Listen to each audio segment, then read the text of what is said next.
meu nome é Adriano Moça, acho que muitos de vocês eu já conheço, sou reitor da Sampol. Eu vou fazer esse comecinho em português, aí a gente troca para o inglês, aí eu apresento o professor Christer, professor Anders. Esse evento, ele é um evento que celebra a parceria da Sampol com a dinamarquesa Chaos Pilot, né? Para quem não conhece a Chaos Pilot, ela é conhecida como a escola mais inovadora do mundo, né? Uma escola focada em inovação, focada em design. E essa parceria gerou alguns produtos muito interessantes, muito incríveis, que a gente está muito orgulhoso de tê-los.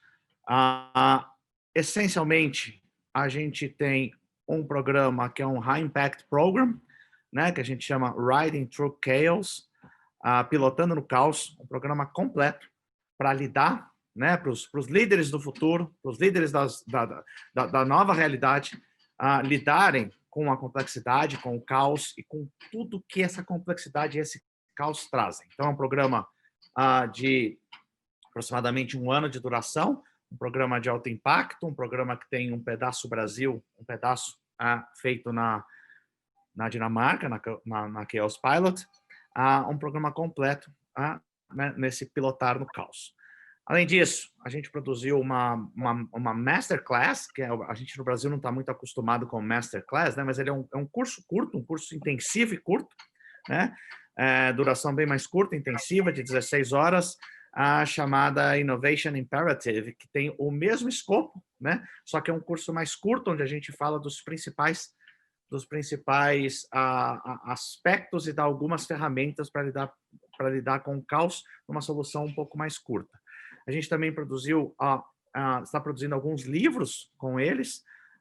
Um deles já está sendo editado pela editora Sampol, que chama Profiles in Strategy. E tem um segundo livro vindo para o ano que vem, então Profiles in Strategy deve ser lançado esse ano, a gente vai conversar com eles sobre isso.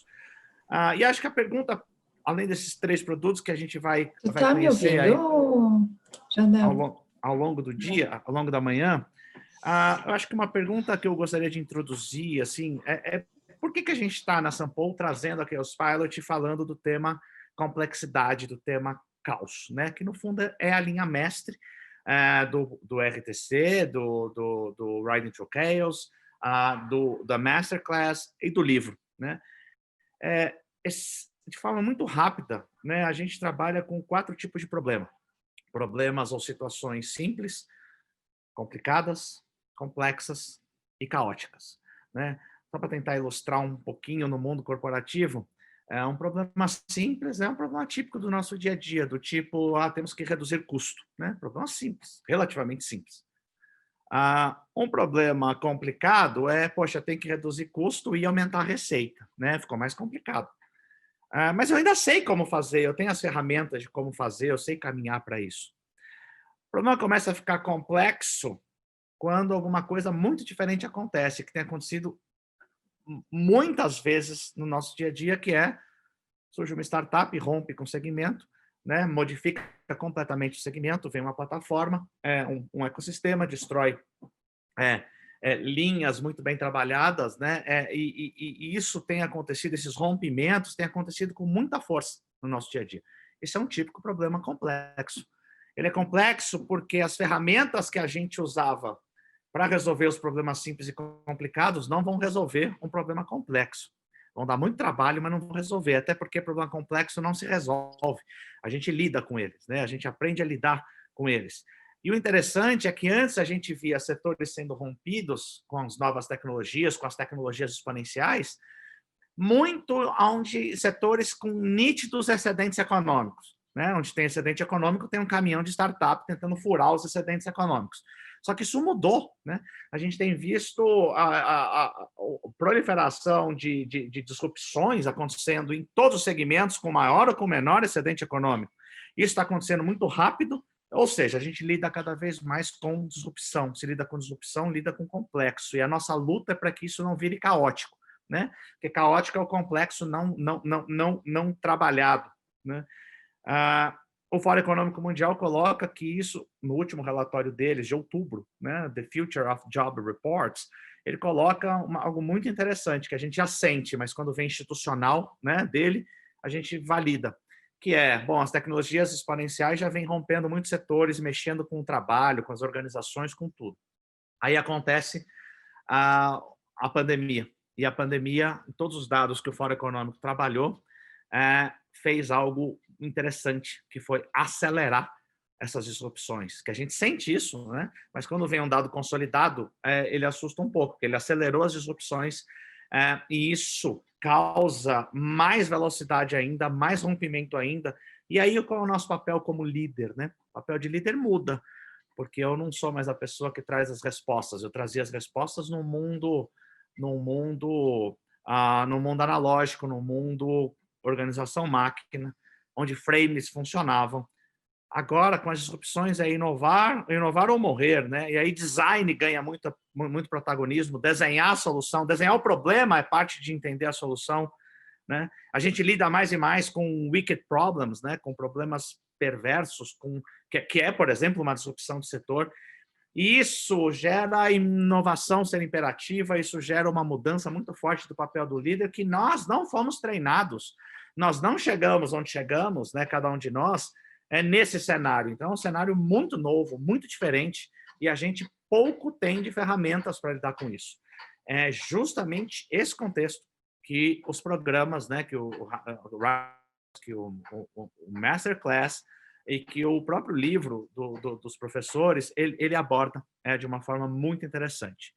Bom, quem quiser conhecer mais sobre os programas, a gente está à disposição, né? O Riding to Chaos, o Masterclass e o livro vai ser lançado em breve, vocês serão informados.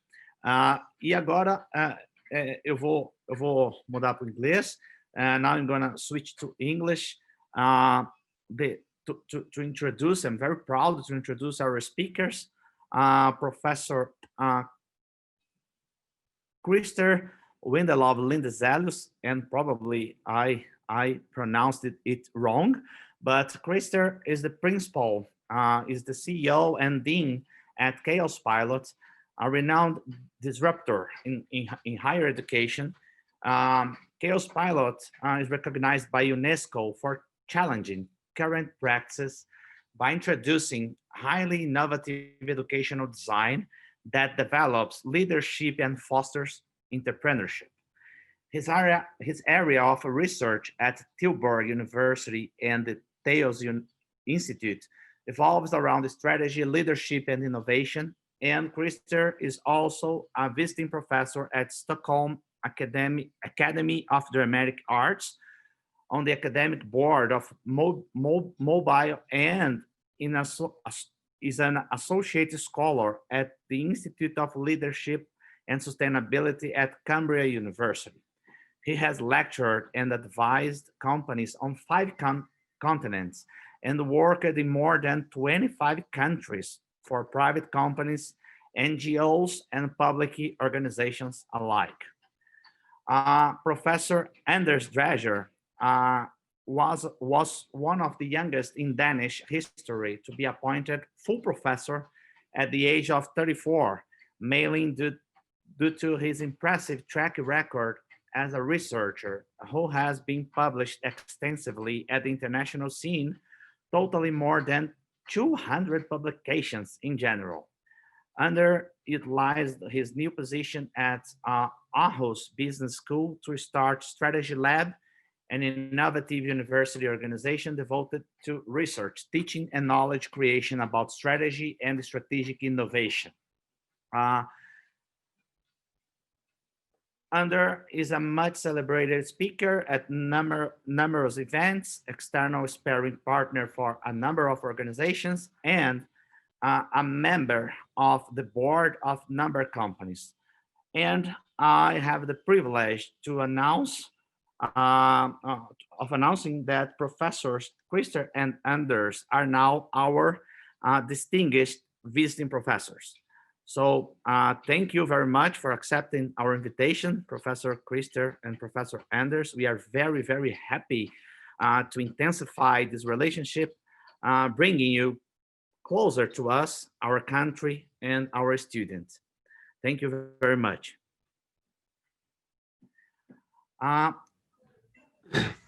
Thank you. Thank you, Adriano. Yeah. So, Christian and Anders, I'd like to start with to give to our audience an starting point uh, regarding what we're going to talk today.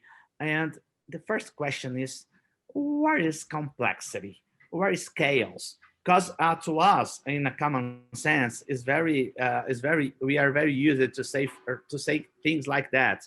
Wow, my schedule is a chaos. No, technically, it's impossible. So, what's complexity? What's chaos?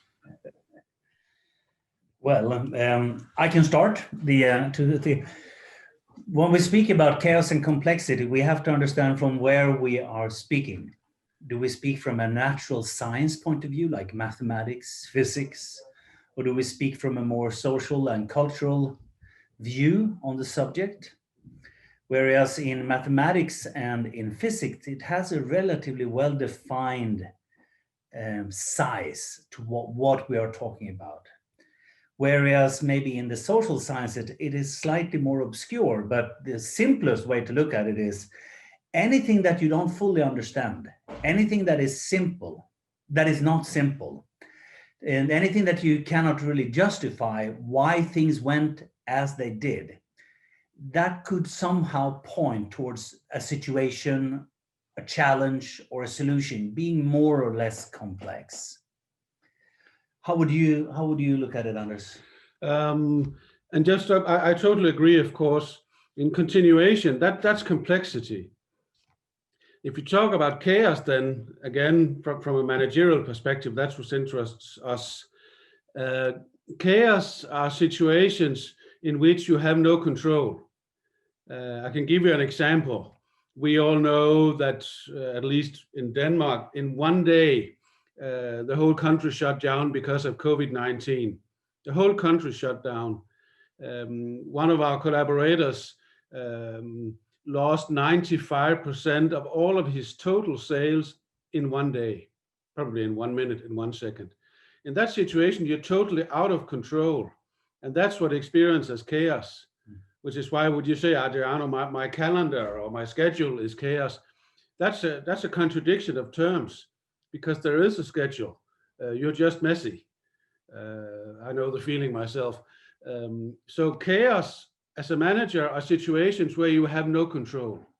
And if you have no control, all you can do is react, not act, which, and we can come back to this point, which is extremely unproductive. Okay, and why it's so important to understand these concepts and to deal with complexity and chaos for leaders. Why does it matter for leaders? So I just take the word again on that one. So any good leader is good at sensing or making a diagnosis of the situation. But if you don't fully comprehend what that situation is, you will probably devise a strategy that is less effective to how you're going to solve it. It's like if you think about, if you're a very actionable type of person, in certain situations, say for instance, if you take my case, I have an argument with my wife.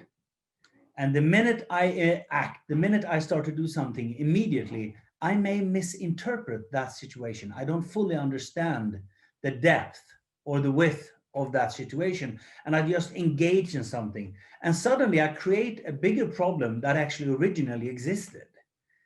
So in terms of companies today, complexity increases because the number of interactions with your company increases.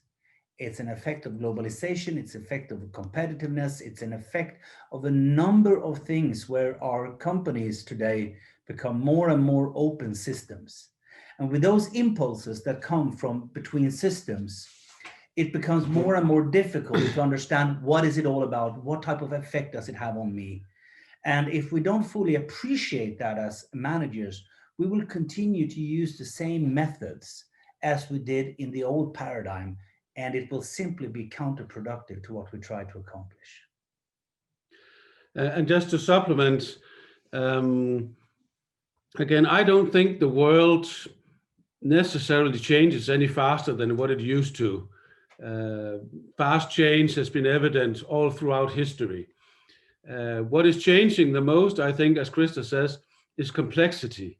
As the world becomes more complex, of course, driven by computer technology, digitalization, we have exponential growth in IT, which changes our world, but also globalization, in the sense that we can talk to you guys, and now we have to understand that you are not Vikings like us, that there's a difference. I'll get back to that in an example probably, but as I understand, in Brazil, there's a difference between a hotel and a motel. They have different purposes. We wouldn't know that in Denmark. So we have to deal with this complexity, and that's the problem. And the other point being, for instance, in modern medical science, you have today 220,000 individual diagnoses, probably and one because of COVID, but 220,000 individual diagnoses that you can that's researched and being treated for. And my predecessor, who actually, he lived after I took over his professorship many years ago, then got diagnosed with cancer. And one night he was in pain, talked to a doctor. They were 70 odd years old. And then this doctor says, you know, Louis, in modern medical science, there are more and more miracles. And of course, the old scientist was very angry. But then the doctor said, well, it's because we specialize so much with the rational scientific thinking. And we specialize more and more. And that means there are more and more cases that fall outside of what we think we know. And that's what Krista said. And it's the same in management. There are more and more strange situations or strange people or strange occurrences or COVID-19 that you can't predict. That's chaos. And if there comes more and more of that, more and more complexity, then we have to get better at reducing complexity and dealing with complexity, which is basically what the whole chaos pilot program essentially was created as, is how do we deal with chaos, because that's going to be the new norm. That's the future. Great.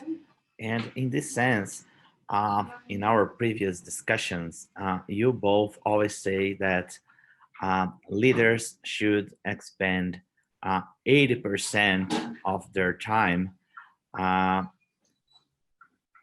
in innovation, focused in innovation, and 20% in business as usual. In this sense of changing, the world is changing. For leaders to understand complexity and chaos is very important. Could you explore a little bit more about this 80-20 that you always say? Please.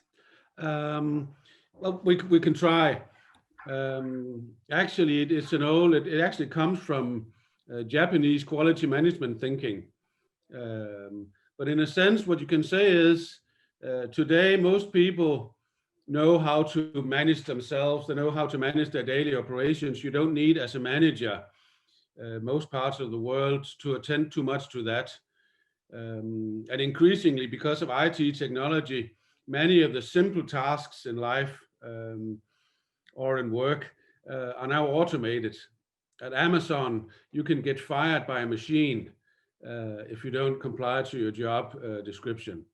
And why should a manager spend time on that unless there's an emotional issue, something complex or complicated? Anything that can be automated should be automated. And then you will free, as a manager, your time to understand complexity. And instead of acting in chaos, reacting in chaos, you could act and thereby reduce chaos into something complicated or complex that then again can be turned into operations. I think that's going to be the challenge in the future, because much of everything else will be automated or made simple, because the world is simple. So we have a door problem on our hand. Yeah. But did that make sense, Adriano? Yes, yes, and it makes sense. But I think that we have received some questions from our audience previously, and in this sense, what's the role of this new leader, of this postmodern world? Yes. So historically, the idea of management was a consequence of that corporations grew and became bigger. And as they became bigger, there needed to be a new role introduced to manage that business. And very often these people that were brought into these corporations had very little training. And the view of people at the time were to a large extent that basically people are lazy. They need someone that will tell them what to do, or else they're not going to do it. So the managers in those very early corporations 100 years ago, they very often did not only become like the motivator or the instructor, they were also the best at what they did. They were better than the workers in the different functions that they were going to perform. As we entered more and more into the information society and the knowledge society, the consequence were that most people that work in organizations have such an advanced level of knowledge, are so specialized in their skill set, so most managers would not be able to perform the task better than these people. So as such, of course, that frees up time, but it also changes the managerial role from simply getting the job done to also starting to build capacity, build networks, focus on what is next. And you can just look at the number of corporations that are now the Fortune 500 in the world compared to which were there 20 years ago, and how that changes. I think to a large extent, you can reasonably fairly say, why are they not there? Well, they were not able to innovate, or at least not innovate in an effective way. Yeah, and I can give you an example and two definitions in continuation of this. I would assert to you that in 1933, Henry Ford was the smartest person in Ford Motor Corporation, even though they had many, many tens of thousands of workers. And why would I state such a claim? Because it's simple. Ford had to hire people who left the American agriculture, flocked to the big cities, and they had to have an outcome. Hence, they knew nothing about making cars. And from a very mathematical, economically correct calculation, Ford calculated that he could train them in a sustainable manner where he still made money on them for 9 minutes. So after 9 minutes of training, you still don't know an awful lot. So it was easy for him to be the smartest and best person. It would have been better from a simple perspective if he had built all the cars himself. He didn't invent the cars and so on and so forth. He just didn't have the time. So there comes the old-fashioned, the management idea that as a manager, you achieve your results through others, but it would be better if you did it yourself. Now, today, and Peter Drucker at some point said, the advent of the knowledge worker, which was Krista talks about, where the worker, the employee, is actually smarter at her own task than the manager. Then the management role becomes leadership. So in the good old days, you achieve your results through others because you're a manager. In the future, and the future is now, the leader is the one who figures out what does this situation need. So he creates meaning rather than finding meaning, and he makes synthesis and he makes innovation rather than analysis of the past. So he creates meaning, a meaningful future. And that I think is the difference. I don't need a manager. I can manage myself, but I sure need a leader. Someone who can tell me what the future is. Great. And in this sense, you said when something happens, well, people think I'm lazy or I'm not competent enough to to to deal with the situations. But why do we fail as leaders? I know that you both have deep research in this point. Why do we fail as leaders? Well, for one thing, we do not fail as leaders because we're lazy. That's very, very important. Probably not even incompetent, whatever that means. Most leaders are highly trained, highly skilled, and they work a lot. Now, our studies, and many studies from many others, of course, shows that what happens when leaders and organizations fail is that they are extremely busy doing the wrong things. So you're repeating a behavior that in the past seemed to be a good idea as a leader, and you're really good at that, but the market demands have changed and you have failed to grasp that. Maybe you failed to talk to customers for a while. Maybe you don't see the emerging market of, say, personal computers because you're very busy completing the business model of the past technology in that area, which was called mini computers, strangely. So you're very good at repeating the past. But repeating the past is kind of like driving your car and you can only look in the mirror, which is a very nice way to drive a car until the road shifts, turns, and then you'll continue into the abyss. And that's usually what happens. So failing managers are people who repeat themselves until they are no longer relevant. So to give you an example, I can't remember now in Brazil. Adriano, help me to remember. The band called Nirvana, were they ever big in Brazil? I think so, but Yeah. I don't know how many times, but yes, they were. There Yeah. is a very famous story about where, so in the 80s, at least in the Americas and in Europe, there was a lot of heavy metal bands. And they looked to a large extent the same. Long hair, certain type of clothes, a lot of makeup and stuff like that. And they did, in fairness, probably some good songs, but there was a bit of a repetition to what on earth they were selling, what they are performing. And there is a fantastic interview when one of these band comes to the studio and they hear Nirvana play inside. And they look at each other, and as the singer later when he tells the story, he says, "We knew there and then that it was over." They knew, because of course they're not stupid, as Anders said. They're not stupid in what they're doing. They just been continuing a success formula that at one time loses its relevance, its uniqueness.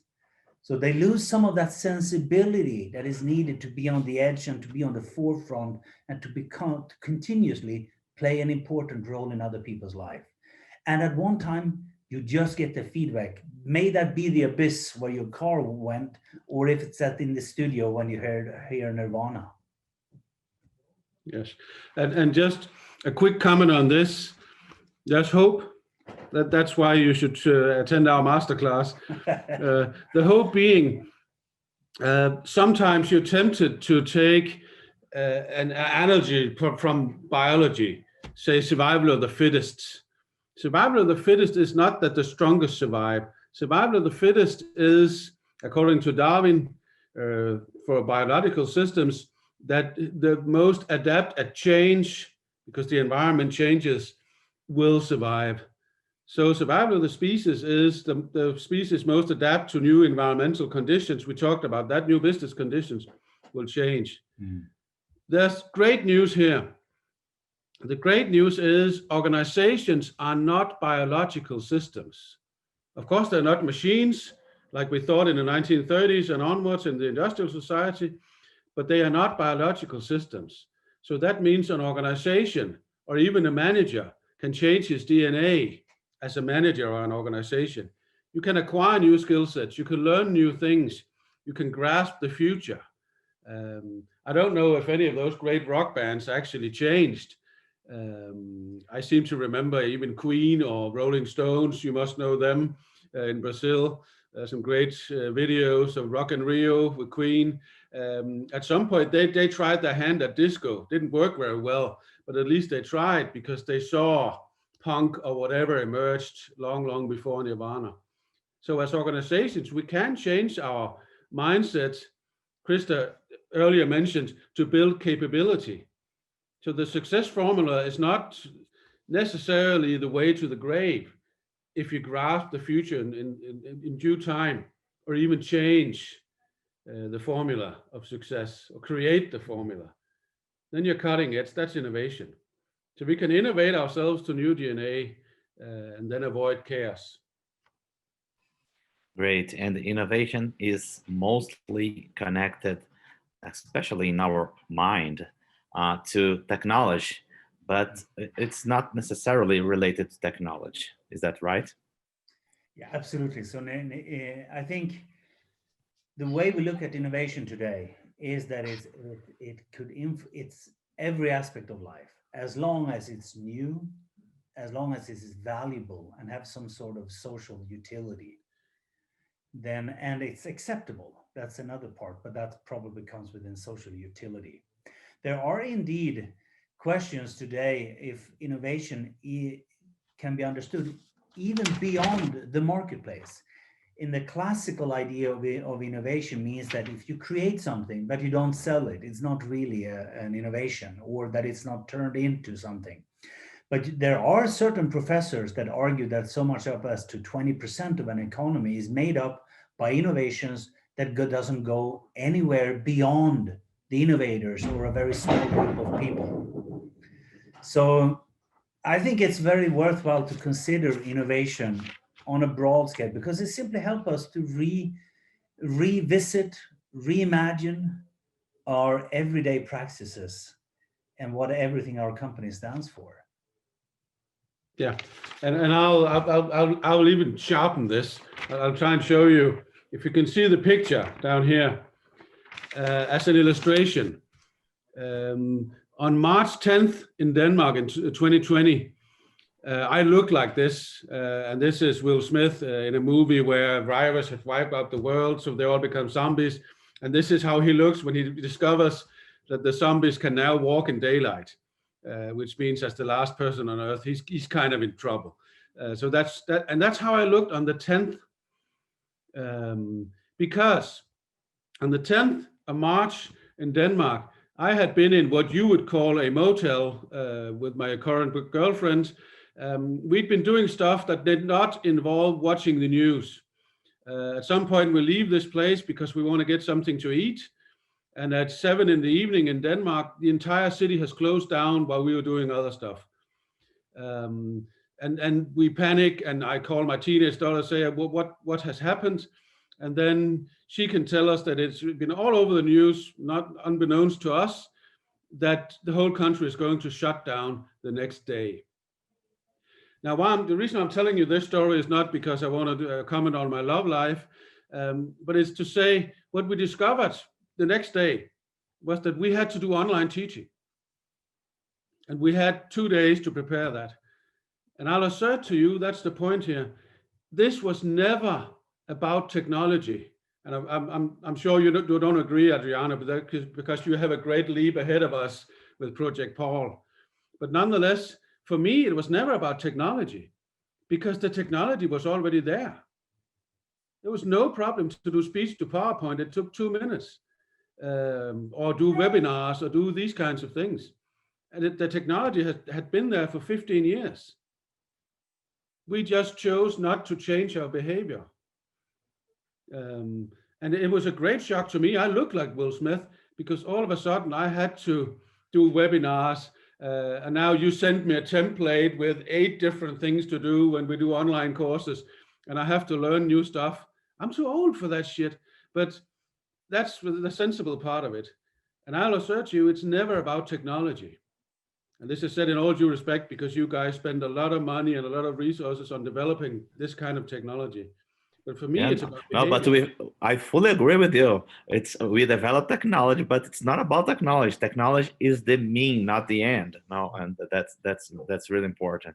Yeah, and the interesting part is, can we do a share screen, Krista? We have a slide. We prepared some slides, and they will, of course, Adriano, be sent out. They will send to you. That one, the third one. Yeah. Yeah, if you look at this one. But Adriano needs to make me. Can I share the screen, Adriano? Yeah. One second. And Anna, can you put Krista as host? Yeah. No, it's okay. Like that. Yeah.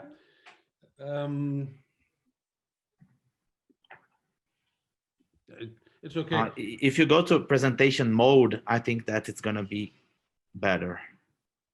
Yeah, that's it, because I don't use PowerPoint, of course. So okay, at the bottom of the screen, right side.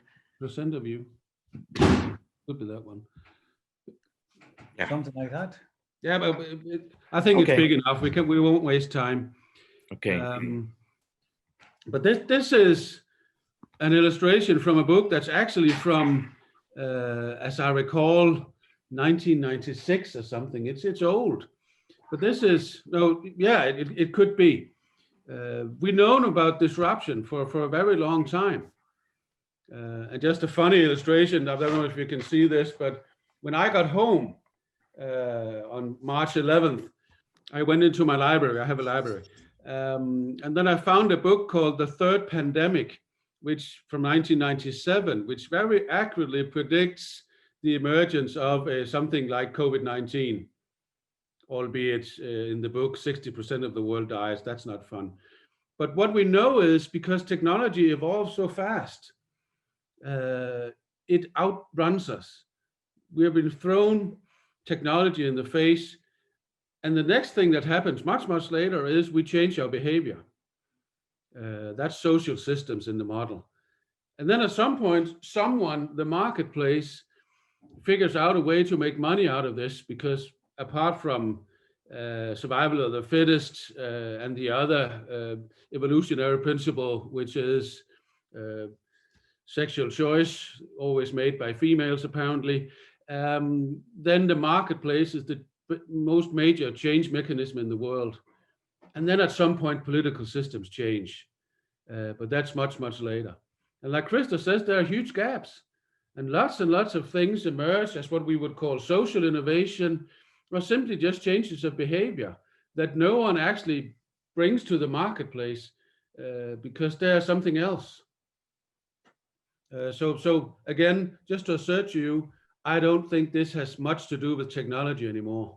Yeah, that's right. And when you were explaining, as we are talking about music, musicians, singers, I remember Bob Dylan wrote that, I'm sure that you know this phrase, he who is not busy being born is busy dying. I think that it's really summarizes what you are talking, and how do we fail as leaders? I'm sure that you both that have developed an very interesting module, and I think that it would be very nice if you share your thoughts about that, because it's practical, and when you explained it to me, for me it was very clear, and I took that as a tool, and very, very useful tool. Can you talk a little bit about that? Yes. Let me see if I can bring you that one up as well. That should be here, and we share screen, and we go like that, and we do like this, and we take present view. Can you see this, Adriano? Can you see this model? Yes, I can see, but it's a little bit. I mean, I cannot see what's written in white inside the boxes, but I'm sure that. What if we have the model as more as an illustration, and we can explain a bit? Yeah. and we will ensure that you can read it when you have it afterwards. So Anders, would you care to start? Yes. I think Okay. if you can cancel the presentation model, it could become bigger.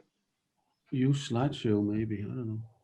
Is Yeah, that That's is that it. better? Great. Yeah. Thanks. great. That was the technical genius that joined here. Thank you. Excellent. It's Thanks. a baby boomer that is transforming, so surviving. Thank you, Hugo.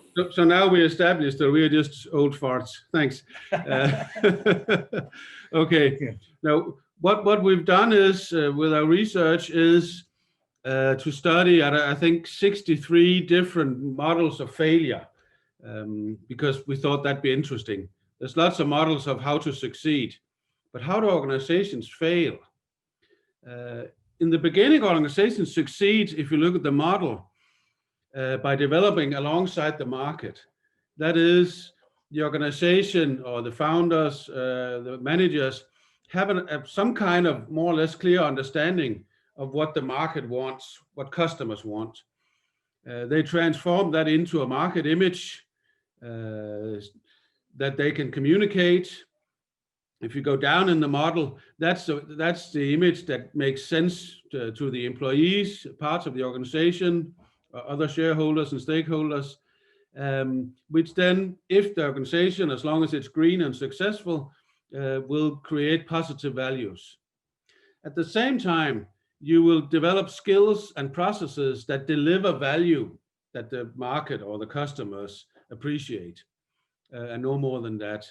And of course, you will acquire assets necessary for the delivery of that value, technology, buildings, cars, whatever, that are valuable. Now, what inevitably happens all over the world, because there is no such thing as competitive advantage that lasts forever. Before Greta Thunberg and all the sustainable green movement, we call that sustainable competitive advantage, but it's a myth. The world always changes. But what happens as organizations fail, we find, is that we stop communicating or understanding the market. We lack understanding. I know lots of companies and CEOs who haven't talked to a customer for 15 years. And the world has a tendency to change in 15 years. We all know that. Instead, our market image becomes a dogma. We stubbornly repeat that the customers, they will come back to us. They're just stupid, or words to that effect. In doing that, our processes become routine. These are things we repeat just because it feels good. It doesn't deliver value to any customers, but we adhere very stubbornly to the routines, quality procedures, because that's what we used to do. That's where we fail. We're very busy doing the wrong things. Our values become something negative because employees, usually your frontline employees, meet the new customers before you do as a CEO. So they know something's changed, but they can't communicate because, well, if it's a manager, he knows best, as Krista said earlier. And the worst part, your assets become no longer valuable. They're actually dragging you down because you have to keep all your buildings. You can't get rid of your buildings. Just think about how many buildings that have been available now because we all work from home. But someone owns these buildings and they are no longer valuable. So the world's changed. And if you continue along that path, the red path, then at some point you will dwindle and die. So you have to grasp the future. And like I said earlier, there's hope. You can always revitalize yourself as an organization if you do it in time. But at some point it's too late. I once wrote a funny thing, playing with words, saying, can you be extinct without being dead? And in nature you can. Just imagine the dinosaurs. Dinosaurs ruled the world. Then all of a sudden, a meteor, apparently, as legend has it, falls from the sky, creates the Mexican Gulf, and also 3 years of darkness because of all the debris thrown into the atmosphere. If you're a cold-blooded animal, that's a problem. So there must have been weeks or even months where the dinosaurs were extinct but not dead yet. And that's one of the things you should ask yourself. Am I busy being born or revitalized, or am I busy dying? With a wonderful Bob Dylan quotation, Adriano.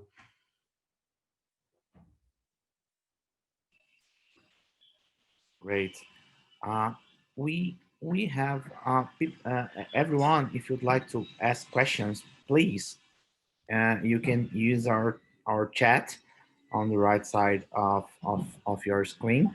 Um, Great. I have some questions from our audience, so I'm gonna try to put them together related to what you are talking about.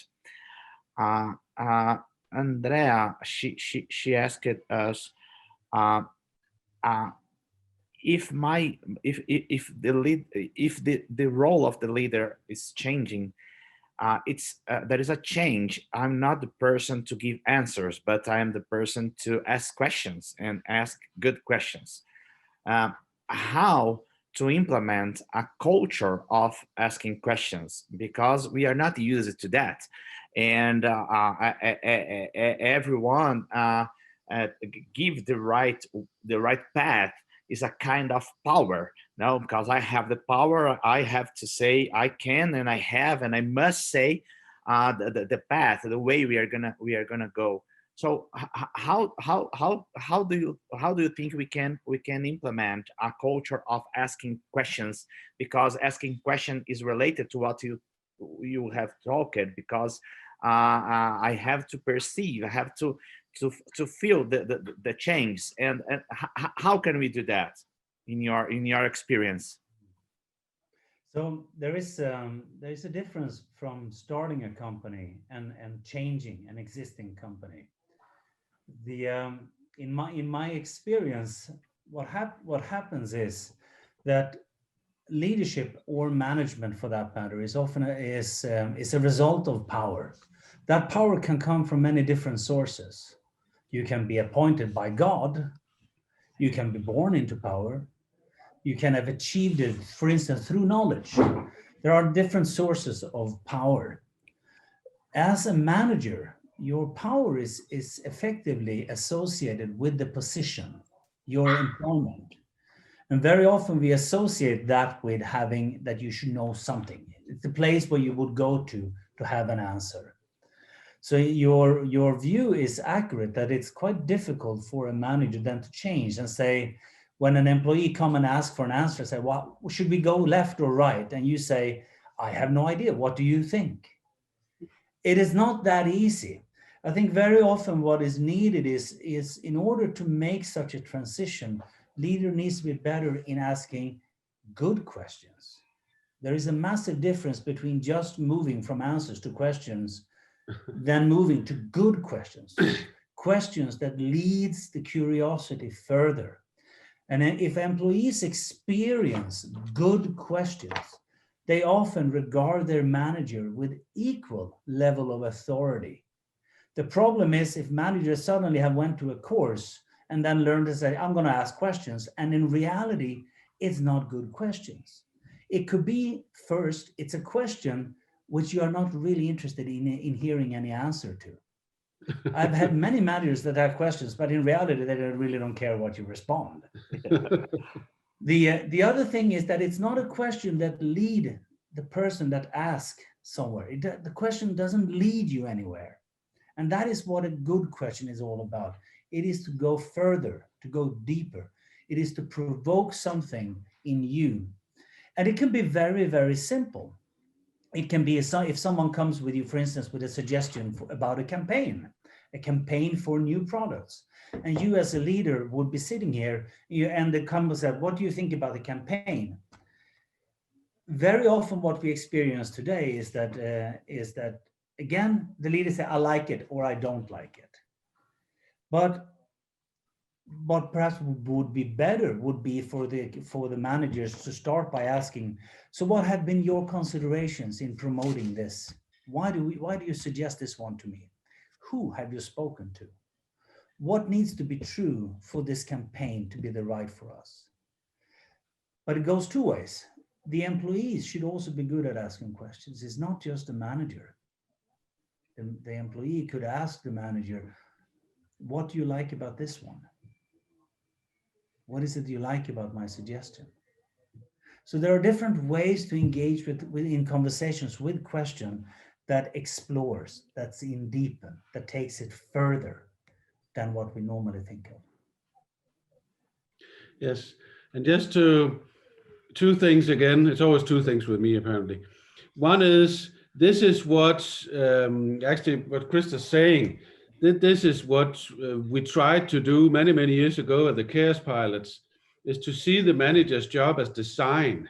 Because when you design stuff, you formulate the problem as part of the solution, which is, of course, the way to deal with chaos. Now, the other thing is, you talked about empowerment, and I'll just show you Thor's hammer here, because we are Vikings. And one of the things the Vikings did, because you can either say, okay, we want to sail to America, then you'll give people detailed instruction on how to build a ship, or you can invoke the longing for the sea, which is value-based management. And the Vikings, very interestingly, had on the one hand a rather hierarchical system, in the sense that they had a leader and they followed the leader, as long as he was lucky, by the way. If he was no longer lucky, they would cut off his head. But when they went on an expedition, they bought the ship together, every part of the team, and they were women, women Vikings, paid for their share of the ship, equal shares of the ship, and then they referred to each other as fellax, which in English now is fellow. So everyone was equal, except that there was one who was the chief and who sometimes had to make decisions. So that meant everyone had a say, and everyone could go to the chief and say, I think we should sail that way, or I think the birds tell us this, or whatever. They were great sailors. And that's another thing that you should, instead of having a hierarchy where no one speak to the boss or you're not allowed to, everyone should have a say. Because every question, if it's a good question, is a valid question. Every stupid question is a stupid question. But the tiniest, lowliest employee in a hierarchical system may actually be the one who knows what the situation needs. And therefore you need to create an atmosphere where people ask and sometimes supply the response, even though they're not in a position to have the reply. What if they have it? So there's some organizational stuff in this, and then there's what Krista said is skill, and then there's some context. These things can be learned. This is not a mystery. And the Vikings have been doing this for 1,000 years, and there's lots to learn from that. And then the industrialization came and we forgot all about it. But just think for yourselves, how was it that a raggedy bunch of tribes, Indians, were able to defeat the most organized, highly hierarchically structured army in the world, the American cavalry, at Wounded Knee? Just a raggedy band. They had several leaders. If there's spiritual problem, they go to Sitting Bull. If there's another problem, something. Not really any great weapons or technology. And they defeated the hierarchical army. Just think about that. There's strength in the Viking approach. Here it goes. Yeah, thank you. Pedro is asking, and everyone, if you'd like to open your microphone and ask questions to them directly, please feel free to do that, okay? Pedro asked, as a professor who has seen several industries, how do you see the maturity of companies and NGOs on different countries on dealing with the chaos and thriving in this chaos complexity? So can you repeat that question again? Okay, as a professor. I did the question, so I can repeat it. Great. Okay. So professors, thanks a lot. My question goes in the direction of, since you have been through several countries and been through several companies in there, how do you see the maturities of their leaders, the managers, CEOs, etc., into different countries, into dealing with this chaos and complexities and thriving in this chaotic / complex environment that we live today? So the it is not a simple answer, because there is something also about personal qualities that an individual, for instance, in distribution in Brazil, can be a fantastic leader, whereas someone perhaps in the US is not, right? It's very much a variation of I think a lot of individual qualities. Personally, I do think that we often tend to overestimate the value of a CEO, but that's maybe I'm speaking only about myself. But I think there is very often a large impact from things that we have no authority over as CEOs. The stock market may go up. There is a new generation of preferences that suddenly land on our table. All of that is very little our result of our work. What I think differentiates someone that is successful over time is your ability to, what Anders talked about earlier, the adaptation side, to have the sensibility and curiosity of what goes on. There is a famous story actually about the entrepreneur and leader Sam Walton out of Walmart, which I heard about. I heard it from a consultant that had joined a number of CEOs from a country I can't mention the name of, out of Latin America, that went to visit Sam Walton, that had built up Walmart at the time. And they were considering if it would be worthwhile to think about supermarkets in their country. So they chartered a jet and they went to the US to have that meeting. When they had landed on the tarmac, there was a car waiting with a small man standing beside the car. They learned quickly that that was Sam Walton himself. It turned out that they had asked more than one supermarket chain CEO in the US, but the only one that had responded was Sam Walton. And he was waiting there personally to greet them. And for 3 days, they spent time together to travel around. When the CEOs then went back in their airplane, it dawned upon them that they actually had learned relatively little about Walmart, whereas he had learned everything about them and their country. And I think that speaks volumes to what is required for someone to be a good leader over time. You can be firm and being humble at the same time. You can be decisive, but at the same time be very curious. So I think it's not necessarily an absence of qualities that makes someone successful. It's more a healthy combination of qualities. And that, I think, goes well beyond a given industry or a given country or culture. I think it's quite universal, but obviously it needs to be adapted to the context in question. The funny thing of that story is that I know the other side. And then there were one of the founders of the 3G investment fund. So it's not a question of how much you are smarter, is how much you are really dedicated to what you really want to see and learn. Thank you. Yes, and also I totally agree with Krista, as usual. In Northern Europe, in well, our world, and we sometimes think we're the smartest of all. There's a tendency to look at this as a cultural thing, as national culture. For instance, we talked about empowering people, which according to some measurements should be easier in Scandinavia because we have what is called, what is measured as a very low power distance. It's very easy to call the prime minister in this country, which I don't think it is in Brazil, as an example. I don't think that may be true. There is a context, obviously, but I think it's more about some personal qualities, like Krista says, and you will find people who are curious and who are driven, who have many ideas all over the world. I have a good friend who happens to be German who once said to me, I don't think Albert Einstein was any smarter than me. I just think he had more ideas and then he was very quick to discard them, and being more curious and continuing to evolve all his life. Whereas if you're intellectually lazy, That's the failure thing Adriano mentioned earlier. And if I should just bring out a provocative statement, I would say in general, because I think some mentioned NGOs, and I've seen NGOs all over the world.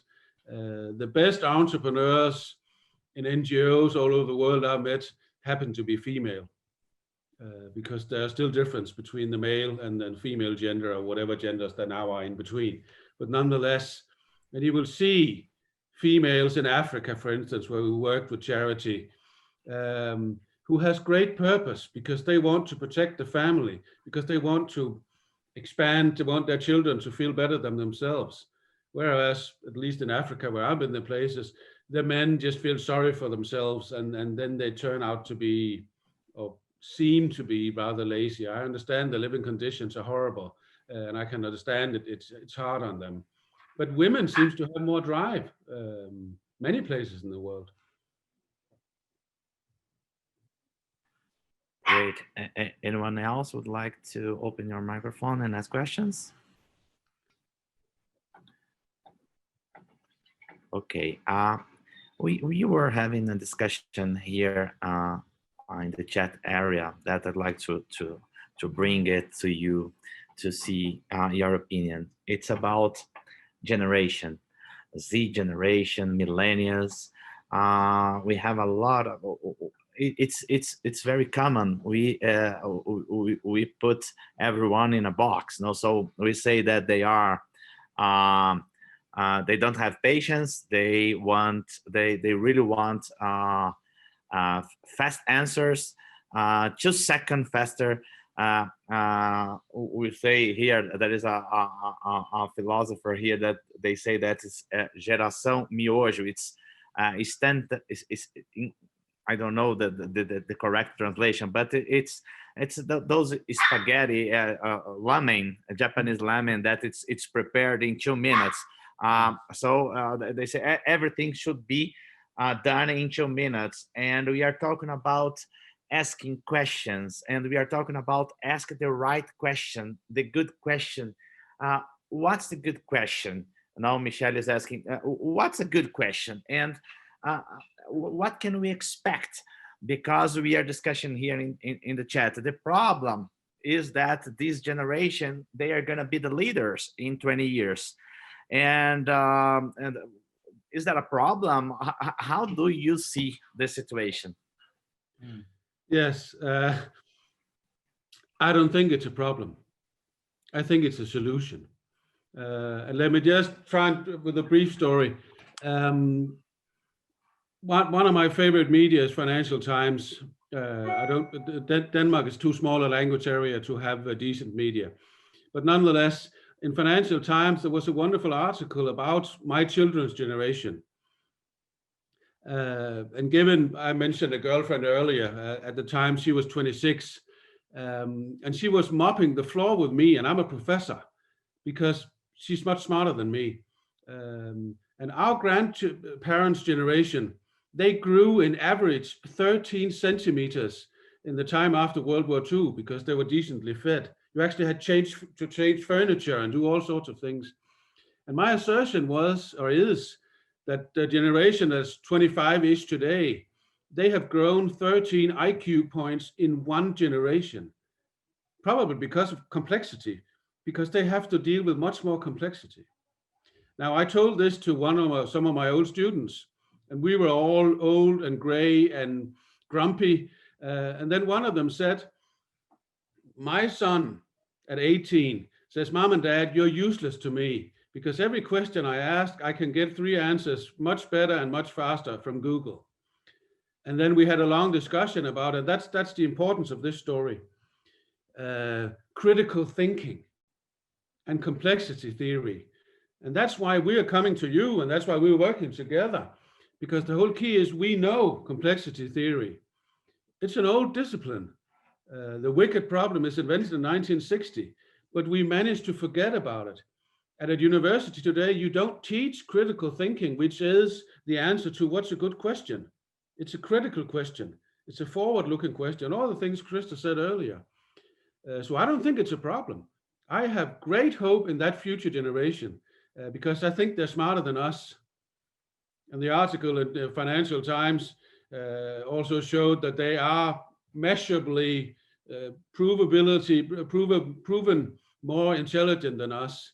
They're also less hedonistic. They drink more. They do less casual sex, and they're less criminal, mainly because they never leave home. So there's great hope. I don't see a problem. And I'm really struggling not to be a grumpy old man just because my kids are smarter than me. And I won't give in without a fight. I'm writing right now actually on a piece of the history of work. And it's quite interesting that some of the things we say about this generation or any generation that have come after us is exactly what people said 200 years ago. That they're not working hard enough, they're not interested enough, they're not paying attention, they're not showing the proper respect. So there is a lot of things that returns. It's simply maybe more a question of we getting older and returning to become more like our parents. I think that when it comes to these younger generation, what is right and what is wrong is a very difficult position to be in. I prefer to look at it in such a way that as a leader or as a principal, it is my responsibility to be curious about them. Because I'm curious about them, maybe they will be curious about me. But the responsibility needs to start with me as a leader. Okay. Great. We have a question from Louisa. She asked, what are the main challenges in terms of career, organization, and society? I think that you talked a little bit about that you see for the next year and how to get prepared. Next year or next years? She said next year, but I think that your answer can be for next years. Yeah, I think there are many trends that probably you are equally aware of as we are in terms of job security, new technology, changing preferences and demographics, all of those type of things. I think what will be more challenging for people, if we look at it from a career, is probably to have some sort of acceptance that your knowledge is going out of date, that it needs to be refilled. And we often throw around things like we need to focus on lifelong learning, etc., and all of that.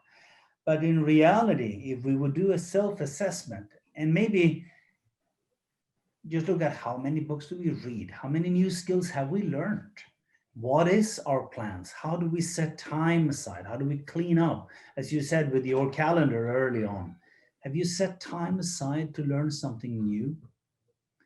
And I think that is certainly part of the biggest challenges for the time to come, because since we don't fully know what is going to be correct or difficult or easy, the best thing we can do is probably to position ourselves in such a way so we are ready to act upon the opportunities that may arise.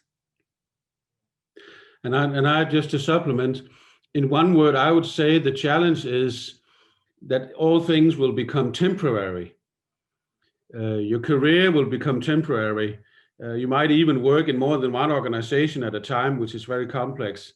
So instead of having one job for 50 years, you will have a portfolio of jobs that will change every 3 years, 5 years, whatever years. And at the same time, if 20% of what you think you know becomes obsolete because the world changes every year, then every 5 years you have to have a new master's degree, which is good for you, Adriano. That's good for your business model, but it's a kind of a challenge for people. Also, our children will live much longer than us. I have to work for 40 years in the Danish system. My daughter, who's 17 and ungrateful, has to work 65 years. If you have to work 65 years in a modern world, you can't have one education. You have to have several. So all things become temporary. New technologies change the context all the time. I think that's insecurity probably, But there's also great opportunity in that if you're curious, rather than being stuck in a dead-end job in a boring Danish university, you can become visiting professor at St. Paul and learn something new and fun. Great. I'm finishing my reading of the Future of Jobs report 2020 from World Economic Forum, because it's very a big book, and it's interesting because they said the top 15 skills for 2025. I'm gonna read all the top 5, and it's first one: analytical thinking and innovation. Exactly what you said. Active learning and learning strategies. That means how can I learn faster and in a more fluid way? Because as you said, in 5 years I have to be another person. No, I have to understand so many things. I have to develop so many skills that I have to develop my own learning strategies, and it's not easy because nobody thought this strategies for us. No, if you are lucky, you'll have discovered these features of yourself during your I don't know, your life. The third one: complex problem solving. Exactly what you are saying. Complex, not complicated and not simple. It's complex problem solving. The fourth: critical thinking and analysis. Exactly the word that you said, critical thinking. And the fifth: creativity, originality, and initiative.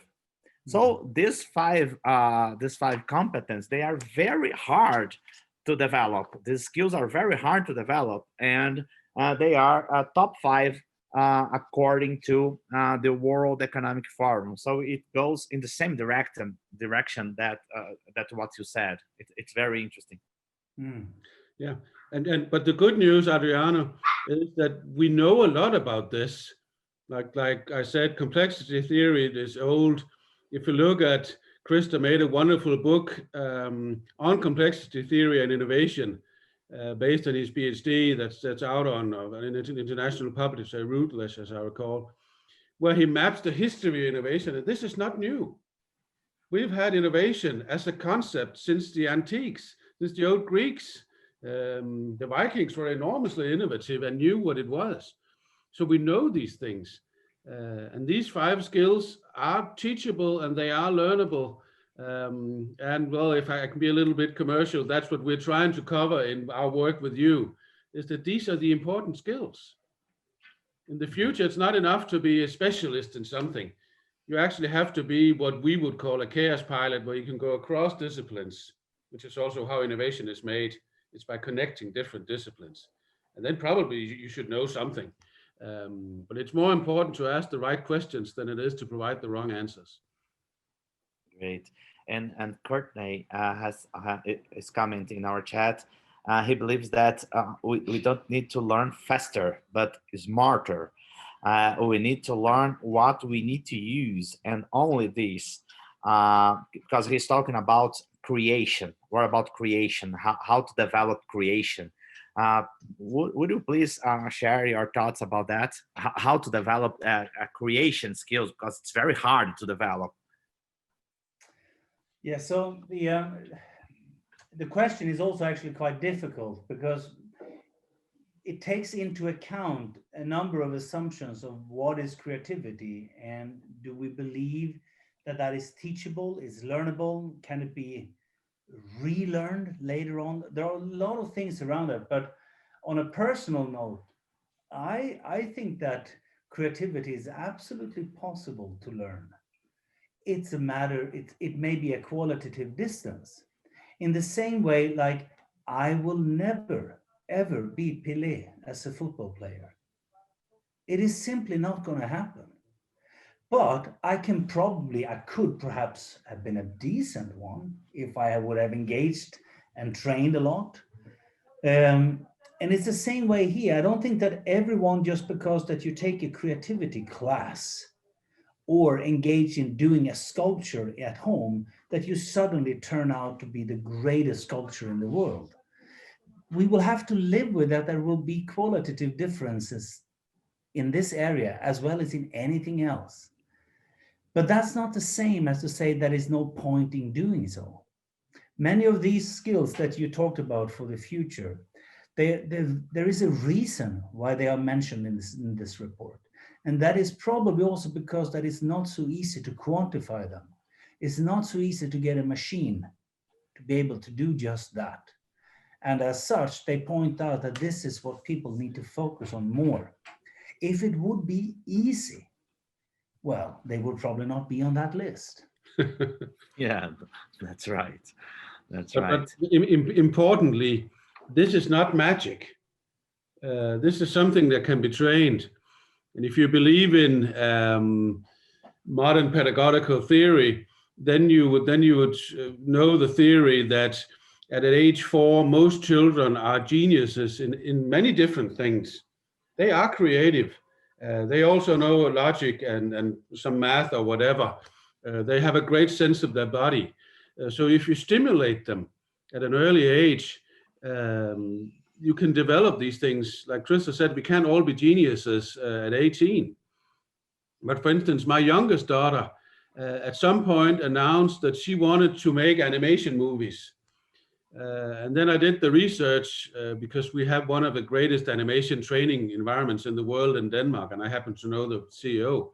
Said, how do you become a great animation artist? He says, you learn to draw in hand. That's important. So I said to her, Victoria, you must learn to draw. You have to spend 10,000 hours learning to draw. So she did. In that process, because I supported her, I spent 3,000 hours trying to learn to draw. And as I figured out, I'm actually by nature or somehow by talent that I haven't nurtured at all in my life, pretty good at drawing. I could have been great. I was just not stimulated at the right time. And just for the record, said daughter at 15 has published her first book. She's going to outdo her father. I love her. But I think these things can be taught. And you might just find a well of blessings inside of you you didn't know you have, like drawing, which is fantastic. And it makes me happy. It's probably pretty ugly if you look at it from an objective point of view, but I don't. It's nice to be able to draw. Great. So now I'd like to ask you a little bit about your book that you are launching with us. Let me share my screen. We are finalizing, Profiles in Strategy. This is the original cover. No, we are gonna publish soon by St. Paul Publishing House, and I'd like to have this final minutes to you say a few words about the book. What can we expect? I read the book and it's amazing. It's really amazing. It's a very good perspective on a strategy, very uncommon, because we are very used to have Michael Porter ideas and his followers. And it's a very different book because it shows another perspective. Can you share a little bit about, a few words about this book? Yes. As an academic, and I've been one of very academics. When you write something academic, so to speak, it has to be difficult to read. It's a kind of an agreement we have. So in a sentence, you start with a pre-modifier saying blah, blah, blah, however, then there's a sentence, and then you have a post-modifier where you usually says the opposite. So it's extremely difficult to read academic books or articles, and nobody reads them for the same reason. What Krista and I decided to do at some point was say, why not write a book that's easy to read, where you have messages that are easy to understand. So we started up with ideas of strategy profiles, the prolific writers, and then trying to explain by quoting them or describing their personalities, what they meant and what they meant for strategy theory. And then we put in some stuff on strategy theory that should hopefully, I think that's the general idea, is to inspire people to want to read more, or in 2020 or 21, to see more. I mean, I could write a long, boring article about Michael Porter's models. It's probably a better idea to have him explain them in a 5-minute podcast. So that's really the idea of the book, is to make all this wonderful stuff accessible without making it more difficult than it has to be. Because I'm not happier if I confuse people. I'm happier if I have a clear vision and a clear message, so that you have a purpose for reading. And let me supplement. One of the things that I think is relatively uncommon with many of these type of books is the mirroring of different views, different schools of strategy with each other. Because just because that one is right doesn't necessarily mean that the other one is wrong. That is what is so difficult in our complex environment, that there could be many good answers to a given situation. And our models or our schools are simply representations of something. Why did it work that way? Well, maybe it was because that the strategy was right, but there could also be other explanations. And we wanted to take the opportunity to say that there are also good things that we don't talk so much about these days, that have existed over the years, that are equally relevant. They just need to be more contemporary in their explanation and in their portray of how to be utilized. And hopefully this type of book will make it also easier for a younger generation to grasp a larger aspect of material that is in there in the world, because there are simply so much. So how on earth is anyone that starts off these days going to be able to say anything qualified if you don't spend 20 years on it? So this book could be seen as a broad introduction with a new type of language to explain something that could be right in one situation and maybe not so right in another one, and both could be correct to learn. Great, thank you. So we are nearing the end of the event. So I'd like to thank you both very much for being with us, for sharing your thoughts with us. And please, I think we have a few minutes for your final words to our audience. Well, I just want to say thank you so much for organizing these things. It's the second that I participate with you, and it's always a pleasure because you are well prepared. And I just now look at the chat of all the comments from the participants, and that is, I think, I will read these comments, those that haven't been able to read as far as now. It's lovely to have this type of interaction now that we can't meet in person. And obviously, we hope to see all of you when we are going to do some of our programs together in the future. And if we do so, then for sure, we will need to learn a bit more from you guys as well about your experiences and your findings in Brazil. So thank you for my behalf. Anders? Well, thank you. It's been interesting. We very much look forward to, because we worked on this for a while together with you, Adriano, to hopefully do a masterclass. It'll probably be online, as I understand, if it happens, but I hope it does. But it would be nice to come to Brazil to meet you in person. We'd much prefer to do it at the end of February, beginning of April, as I recall, so we could do a stopover in Rio for the carnival, but we'll come anytime. We like to meet new people, and the way we work has not been this way, because this is more question answer, but the way we work and the Vikings worked is actually Socratic dialogue. That is, you ask the right questions, and then people who learn, they actually learn more from their own answering and from each other than they do from us, even though we have written a great book, if I may say so. So thank you. It's been a pleasure. unfortunately, this year is not ending on December 31st in Brazil. So there's no carnival. I know. Oh. So that will be just an excuse to return to your lovely country more than once. For then. sure, it's better. And All So right. thank you very much. And thank you everyone for staying with us, for being with us. I hope you have enjoyed this conversation. And we see you soon in next events or next courses. Thank you very much. Thank you. Bye-bye. Bye, everyone. Bye-bye. Bye.